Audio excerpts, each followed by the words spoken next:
Good day, everybody, and right now it is not the morning, it's matter of fact 4 o'clock in the evening, and that is the time when we came out of the house. Nevertheless, you guys know that I really like my Datsun, although it has been in the workshop for a very long time and had no chance to really drive it. So today I have decided to come over to the Nissan Datsun Museum in Pattaya, Thailand. Who would have known that I would buy myself a Datsun and there will be a museum right here. And first thing we see is a Nissan van. Never really saw something like this. This looks like Second World War Nissan or something like this, but this is really cool, guys. Look at this, Nissan Datsun. But what's most important is that supposedly it's not that big, but looks like there's some sort of a Hall of Fame inside, and it looks like it is closed, but at least we could go and check out a bunch of the Datsuns and the Nissans around here. And as you can imagine, Datsun and Nissans pickup trucks were really popular in Thailand. Just like now, a lot of people drive pickup trucks. So you can see there's plenty of all sorts of Datsun and Nissan trucks over here, and we can check them out, take a good whiff out of them. Very cool, very random, and I like the way it looks. I'd actually like a van like this. It looks like it's in decent condition. It's just being parked around here for some reason. An old looking Datsun 1961 model. Look at this little thing. Wow, this green one is pretty cool, guys. I'm not gonna lie, I like the way it looks. Like to see the history of the company, the car that I have right now. Datsun, a Nissan museum right there. Literally, it's a museum. Flipping heck. A Datsun pickup truck, another one over here. I just like the way the classic stuff looks over here. A light truck from 1972. My Datsun that I have is from 1979. We got another truck here with a Thai kid. Sawadee Cap. This guy's like, why is he speaking my language? Evelina found a pickup truck that she likes. Тебя сфотографировать? Давай. Я знаю как. I gotta say that this Datsun Junior from 1973 is one of those pickup trucks that I actually like myself. This is really cool. It's got plenty of space over here. This is very nice. A Nissan pickup sedan type of thing. Look at this. I don't know if you've ever seen stuff like this. I actually got my steering rack from this car for my Datsun. And look at it. Pretty ugly if you ask me. Some people like this stuff. I don't. And then you got a Nissan diesel truck, dumpster truck. Look at this. Really cool. Really cool. But most important is that, first of all, this area is very beautiful over here. And oh my god, wait a minute, this is the car that my engine came out of. This is a Nissan Sima right here. No way, no way. Oh my god, my Datsun engine came from this car. This is insane, guys. It has my, this is basically the car that my engine came out from. And I cannot believe they have this in Thailand. It even has the same steering wheel, but this is Infinity, which is more like a luxurious brand. But this is insane. This is the exact model of the car where I put my Datsun engine in. This is so cool. Unbelievable. And we can see it's a Q45 and it has a 4.5 liter VK45DE. That's the flippin', I cannot believe I found this car in Thailand. This is unbelievable. I need to take photos of this to show to everybody where my engine came from. Look at this. gonna take a bunch of photos over here. Oh, I'm just excited to find this car. It's huge. Absolutely huge car. Anyways, guys, let's check out the rest of the cars over here. We got a Nissan Zafiro, not the one that I had, the next model. I don't know about that. Then a Nissan Cedric, which a lot of people use the back axle for a lot of the cars. I wonder if I can, let me take a photo of this. Maybe I'll need to use that. They do not have the Datsun that I have. So we got a Nissan Sunny over here. This Nissan Stanza, guys, this is basically the next generation of my car, but not a coupe. A Nissan Stanza 1983. My one is in 1979, but you could see it's got Stanza written on the side of it. It's got a different interior, but it does look very similar to the dashboard that I have right now in my car. It's got a nice blue interior, and it definitely looks different from the back. Wow. Oh my god, I really want that Nissan. Will they sell it to me? I want to buy one. I don't have money for it, but I really want it now. Then there's another. There's just a bunch of Nissans and Datsuns over here. There's a Sunny B210 and a Datsun Sunny, which looks quite hilarious, and it looks like the tax has not been paid for an extremely long time. But this is really cool. The heaven of Nissans. But what amazes me the most is that Infiniti over there. I'm just absolutely amazed, you know. Then you got a Datsun Sunny Coupe, which kind of resembles my Datsun, but it is completely different. Nevertheless, you could see this kind of like a sedan, which has been converted into this. But a lot of the bits and pieces from here do look somewhat similar. And then this is Evelina's favorite car over here, the pink one, obviously. But this is really cool. Oh my, look at his steering wheel. Looks very nice. But I actually cannot believe, I mean, you know, all of those cars are really cool, but what amazes me the most is the Infiniti Q45 that has the exact same engine, and it's registered in Thailand. And I would actually love to own this car. I would love this car over the Camry any day, because it's a full-size sedan with a lot of horsepower. Please, can I have this? Please? And it has the shifter knob that I need. Oh, it looks like it has been taken apart inside. You probably cannot see, but the shifter looks similar to my one. It's in neutral right now, and there's a lot of pieces that were taken off, but the steering wheel looks exactly like my car. Look at this. Looks exactly like it.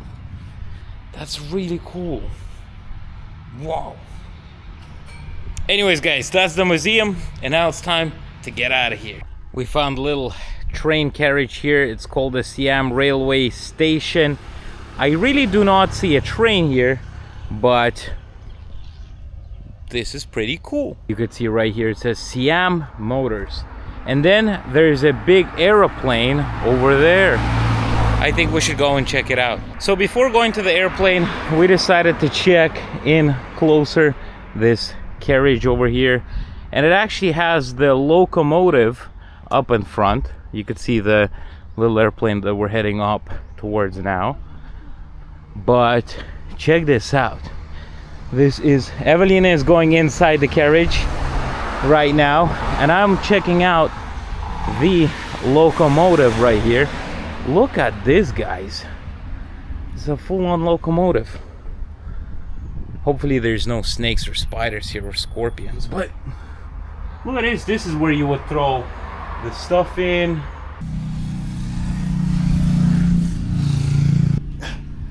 This is really cool.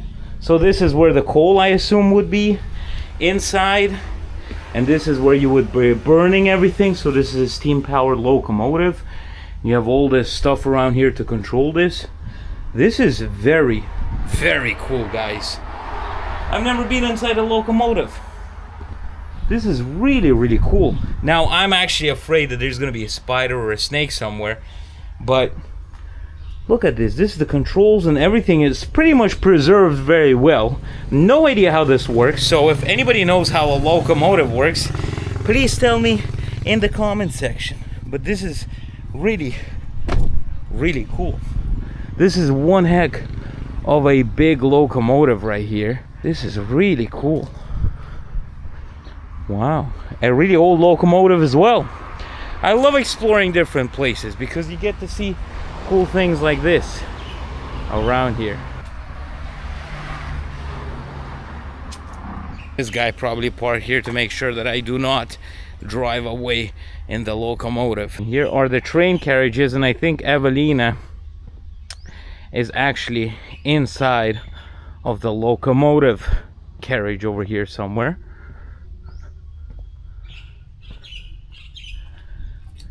Guys, here is the carriage, and here's where people would be sitting around. So yeah, this is pretty cool. A little carriage over here, and you could see how back in the day people would be going around in the trains.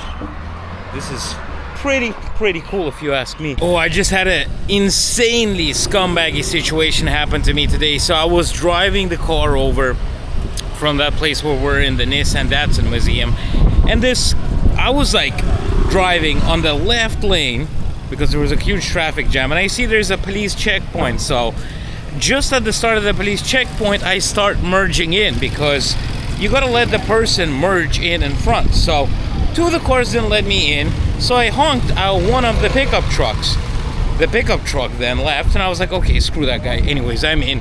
So I started driving, and I wanted to overtake the pickup truck in a 4-lane road, right? And guess what he did? He tried to ram me off the road. I was like, what the heck is going on? Is that some crazy Thai person driving? And guess what? It was some foreigner. By the accent, he sounded British, at the age of around 60 years old. So I only found that out, I'll tell you how.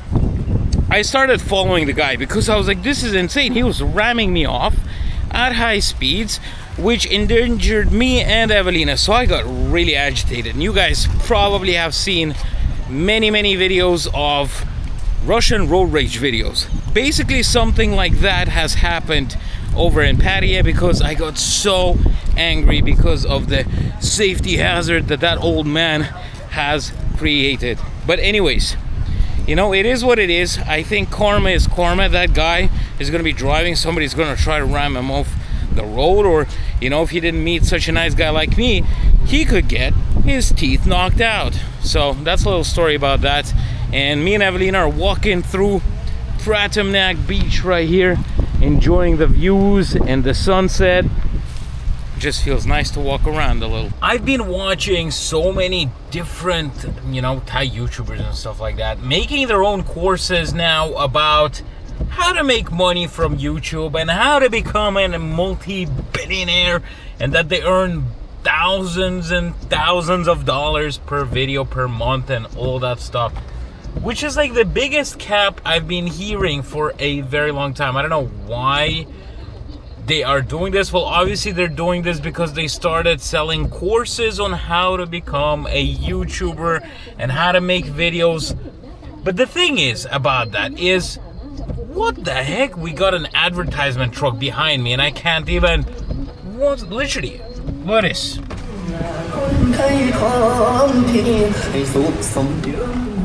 Can't even hear what I'm saying inside my own car. I want to overtake this. Oh my god. I don't want to be listening to this. Please, somebody, let me go. Anyways, what I was talking about is that a lot of those people are blatantly lying that they're making thousands of dollars, first of all. And second of all, they're doing it because they created different courses on how to become a successful YouTuber with them themselves not having like 500,000 subscribers. I think that a successful YouTuber is kind of from like 500,000 subscribers. And not when you have 50,000 or 100,000 or 200,000. It's all about how many views you get. And yeah, I don't know, guys. It's just so many people are falling for this stuff, and I think it's just another way to scam people, because they're not going to be teaching you the right things to do. Most of this stuff you could teach yourself on YouTube. You just got to look at the YouTubers you like, get some sort of an idea of what sort of videos you want to make, and make them. The most important thing, instead of paying money to those people, you got to know one thing. You just go out there and make videos. That's all. Literally, that's all. And obviously your first video is not going to get 1 billion views. I have no videos that got 1 million views either, but you know, maybe one day I will get a video like that. Anyways, what in the world is happening? It's like lashing outside. Hopefully it's not gonna get flooded here. Oh my lord, what's going on here? What is going on? I cannot see anything. This is really rainy. Flipping heck, I hope the streets are not gonna get flooded right now. What is this guy doing? This guy is not even looking where he's going. And he just pulls over here. There's people running around the place. What is going on? This rain is making people's brains melt or something. So we ended up in some Sultana Indian cuisine, Alice Arabic Indian Thai restaurant, and we're literally sitting down in a place like this with a view like this. But I could see there's a lot of locals that eat stuff like this over here, so I'm guessing this is the Thai menu, which I am obviously not interested in about, because I did not come here to eat Thai food. Evelina has found some beautiful thing over here. What is that? Oh my god. What the heck is this? We've got set up with crystals and all sorts of stuff. But as a matter of fact, this is actually just a spice. But it's really weird that it's in a place like that. Anyways, chilling out over here waiting for our food. Alright guys, we got our dishes too quick. So we're gonna see if it's any good.